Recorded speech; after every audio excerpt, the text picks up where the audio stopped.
So our next speakers are Alan and Ferdinand from Triton VM/Neptune. And what will you be telling us about? Something about a red wedding, if I recall correctly. Oh, well, that sounds terrifying, but good luck to... Chilling.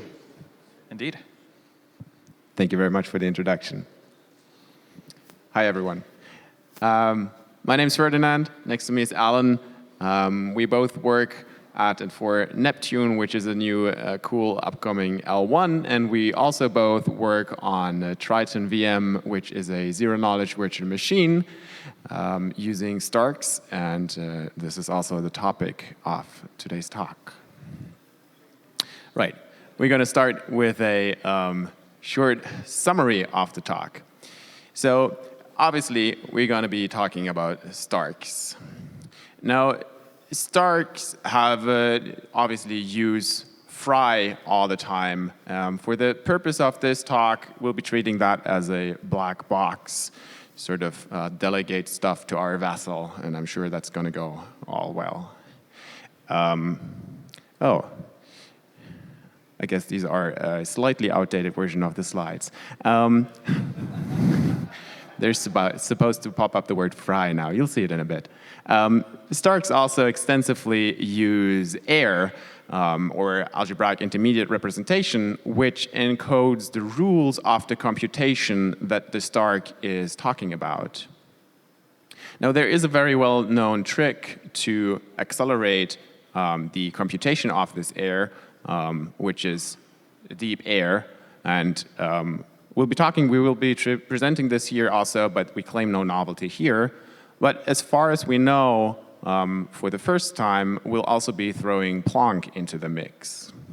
And this final construction will give us the red wedding, and once we have that, we can use that to lower the degree of our AIR, which is really quite cool.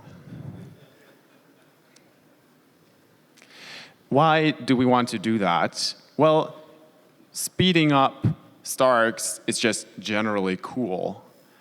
But more importantly, if you want to have recursion, you really want the verifier to be as fast as possible, because that means that you have fewer cycle counts and that the recursive verifier is even, it benefits from this largely. And a short note on the notation that we're going to be using.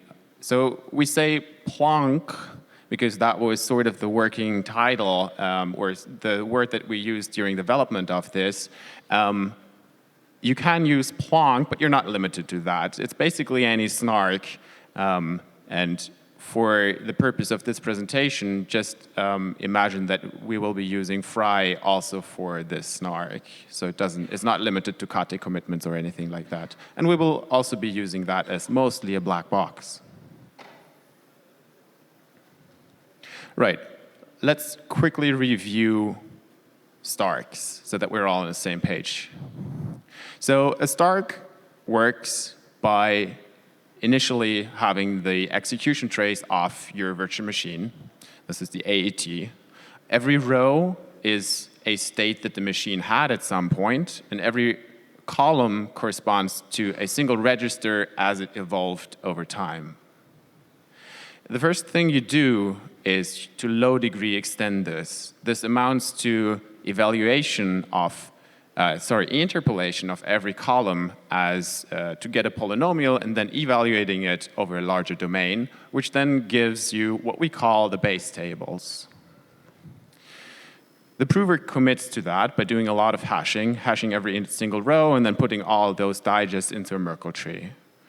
Sending that commitment to the verifier allows, then the verifier gives some randomness back, and that allows the prover to extend this base table, which then arrives at the extension table. And the semantics of this is basically to tie together several otherwise separated parts of your base table. So in the case of a VM, you can imagine that you have a main processor, and maybe you have a chip, like a hash coprocessor and random access memory and so on. And this extension table allows you that these components can talk to each other in a manner that is sound. The prover also commits to this table in exactly the same fashion, and then evaluates the error constraints to get a bunch of quotients. This is essential to prove that the rules of the virtual machine were being upheld. The prover then also commits to this entire quotient table in exactly the same way, gets some more randomness from the verifier, sums up all the columns, and then runs fry on the resulting combination code word, what is abbreviated CC in the slide here. Running fry produces some indices where the verifier would like to get knowledge about the concrete row that is being used. And so the prover reveals all those rows to the verifier. Upon receiving one such row, the verifier first checks that this row had actually been committed to. And then it evaluates the error circuit itself to check that the row is actually consistent. And it does that for every single row that it receives. Lastly, the verifier also sums up every individual row to get the combination code word, the parts of the combination code words where the green arrows are pointing at, and runs fry over that. And that is a basic start. And now we will start hacking on it. Alan, take it away. Perfect. All right, strap in, because this picture is about to get a whole lot more complicated. So, first thing, instead of computing the combination code word, we want to verify it. So the prover is going to commit to it, giving us a new Merkle tree. This Merkle tree was already there because it was part of fry, but we were treating fry as a black box, and now it's the same Merkle tree, but now the Merkle tree is no longer inside the black box, it's outside of the black box because it's there before fry starts. So the prover supplies the Merkle tree, and the combination code word is going to be verified. So we're going to pull out this summation symbol, the green summation symbol, and plug it into the circuit, which we can totally do. So the circuit is enlarged with the summation. Next up, we're going to compress the quotients. Given that the circuit already contains a sum with random weights, we can actually move a part of this sum earlier on in the circuit and shrink the shrink the quotient rectangle down to a single column. Boom. Yay, now we have more space on our slide. There we go. Okay, up next. This is the deep trick, which we claim no novelty over. I think it was first used in ETH-Stark, maybe even before that. The idea is the fry verifier supplies a bunch of row indices where it wants a point in order to run fry. The deep trick, you can think of the fry verifier is indicating a new row, but this row doesn't live in the table. It's an out-of-domain point that does correspond to a row because you just evaluate the polynomials in that out-of-domain point. But you can think of it as a row that doesn't live in these tables. And then the verifier really just runs the circuit on this single out-of-domain row, thereby generating a new pink point corresponding to the evaluation of the combination code word in that out-of-domain point, and it can use that pink point to update the fry points using the deep trick. So we went from T many evaluations of the circuit down to one evaluation of the circuit, which is a big deal because the circuit is kind of big, and we want to avoid having to do that work more often than necessary. The next step is not really changing much of the mechanics. It's just observing that some of the columns are redundant in a very particular sense. That sense being they are fully determined by other columns. And so they don't really contribute much in some sense. For example, oftentimes we have constraints of this form. If A equals 0, then stuff happens. And the way you algebraize that is if A is different from 0 or something happens. And the way you arithmetize that is by introducing a new variable called b, which contains the inverse of a if it exists and 0 otherwise. In the end, you get multiple constraints, and the key takeaway is that b is fully determined after a is known. In fact, you can write b equals a to the power p minus 2. And so B doesn't really contribute that much more information, and the prover can't even cheat with a high degree polynomial corresponding to B because B is bound to A. And so we don't even need to prove the low degreeness of B anymore. So we can omit B from the sum in the combination code word. So basically, we have fewer summands, less summing to do. Yay. Small win. Also, the prover doesn't actually need to transmit the entire out-of-domain row because the deterministic columns can be computed by the verifier from the variable part. So, in effect, the rows become shorter. Yay. More win.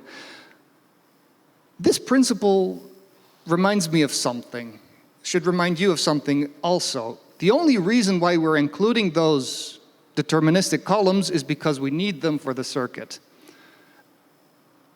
But for all other purposes, we're trying to hide them. And that's sort of what snarks are supposed to do. In a snark, you're allowed to commit to a very long input with a very short string of cryptographic data, effectively hiding all the witness information. And so the question is, what happens when we try to mix snarks, PLONK, into the mix? Well, the prover now has to evaluate the circuit, and it has to prove the correct evaluation of this circuit on a commitment to the out-of-domain row. The purple point corresponding to the quotient and the pink point corresponding to the combination code word still have to be explicit inputs because the sequence is important. The prover commits to the out-of-domain row, then gets randomness, computes the quotient, then gets more randomness, and computes the combination code word point.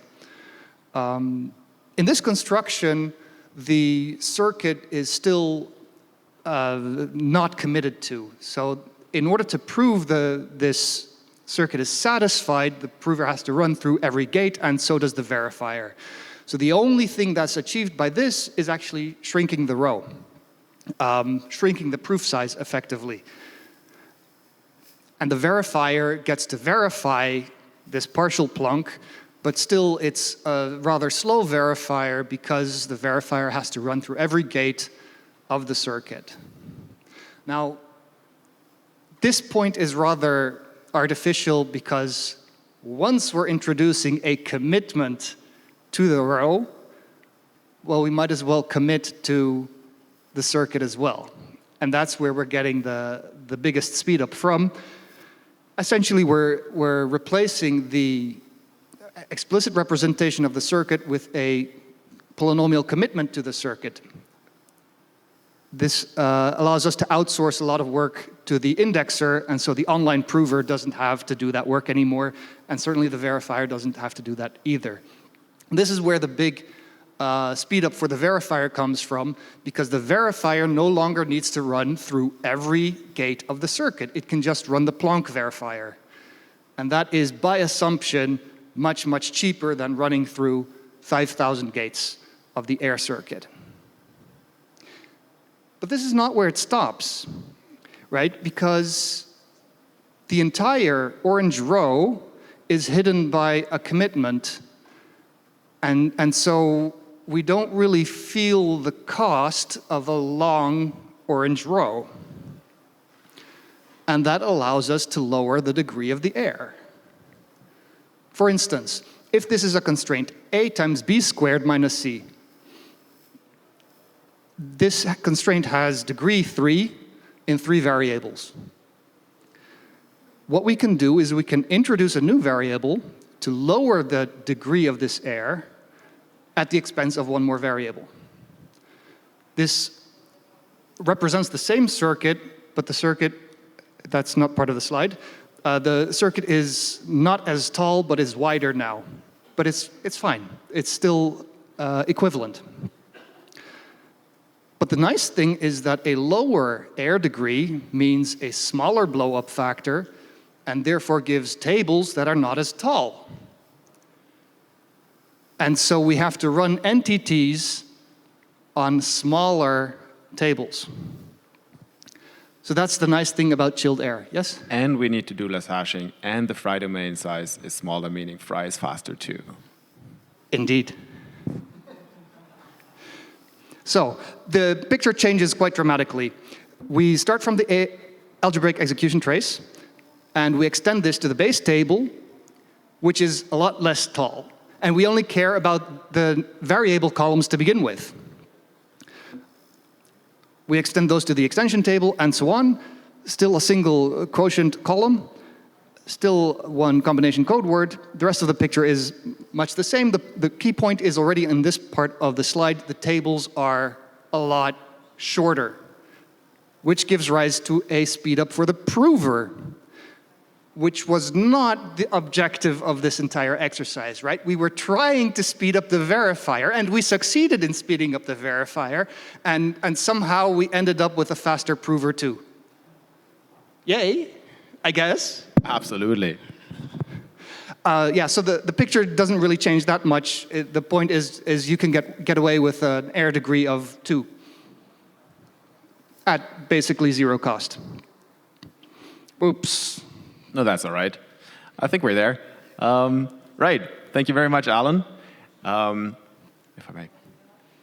So we prepared a cost summary for this entire thing, and this slide is a little dense in information, so I'm not going to run through the entire thing. It is more meant as a consultation for later. You mean this slide is the dense one?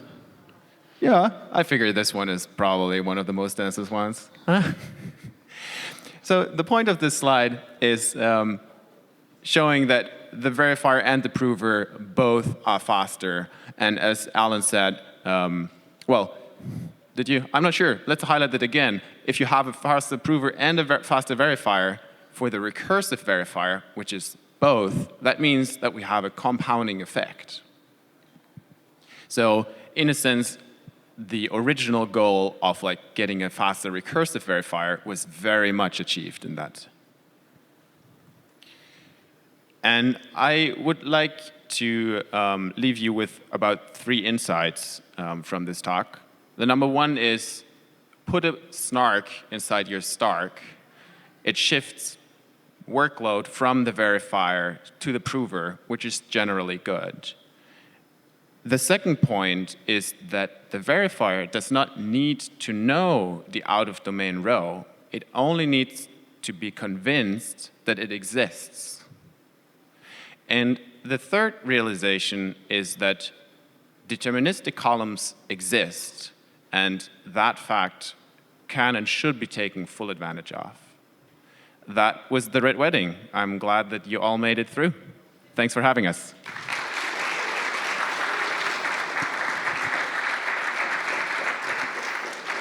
And with that, we have a few minutes for questions. Does anyone have any questions for Al? Oh, all right. Let's get started with Zach. And there's someone else in the back as well. If you have any questions, raise your hand now, just so I'm not real-time pointing at people. Hi, everyone. Ooh, loud.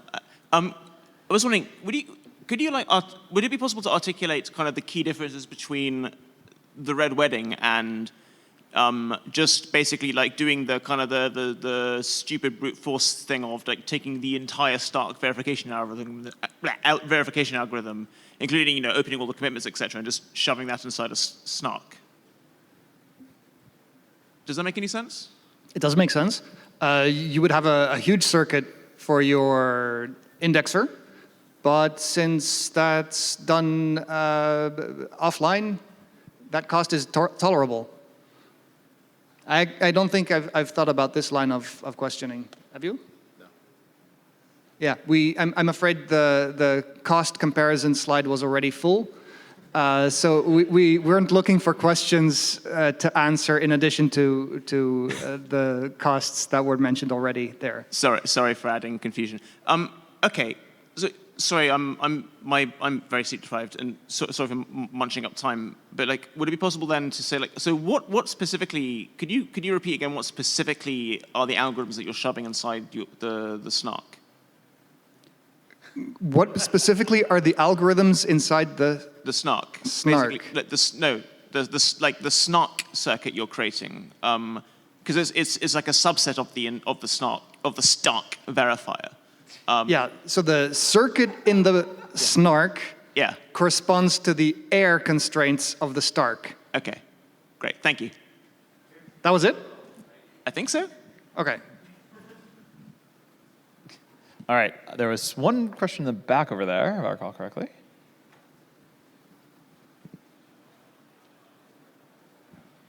Hi, thanks for the talk. So is there any generic algorithm to do the automatic degree reduce? Yes, there are.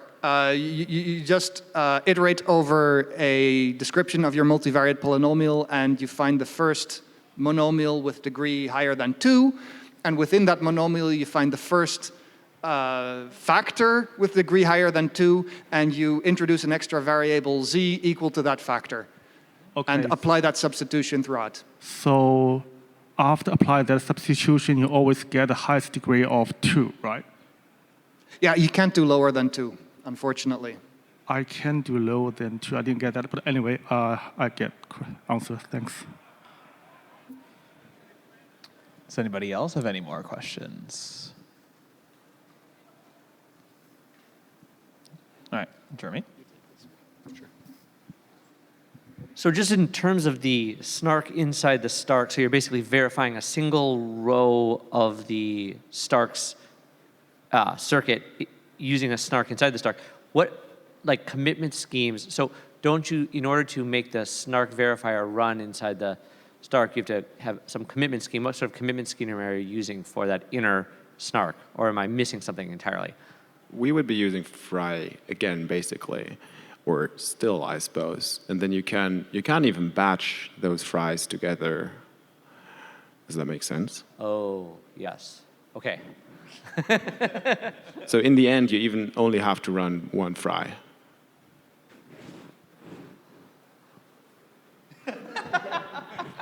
I'm happy about that reaction. Cool. No more questions from the audience. Well, in that case, I guess you're being released from your, presentation early. Thank you both so much. A round of applause.